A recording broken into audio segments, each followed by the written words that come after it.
just such a lot going on at the moment. Sewage.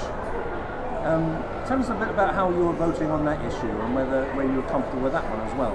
I was completely, so again, there's a lot of misinformation in the media, not from your Harlow, which is very fair, but inevitably people who oppose me, political opponents, would want to misrepresent things. The issue with the particular amendment from the Duke of Wellington in the House of Lords was there have been independent reports verifying this, that it could cost anything from 150 billion to 600 billion, and also it might divert sewage onto streets. So what there had to be is that's why I voted against that particular amendment, right? But what the government have done is worked with the House of Lords and come up with a new, much tougher amendment, but doesn't cost in the same way.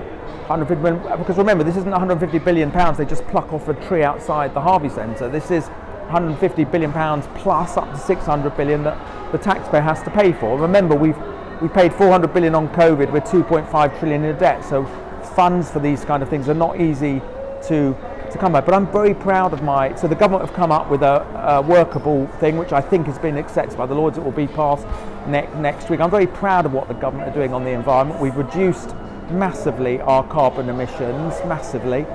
We've led the world in terms of renewable energy.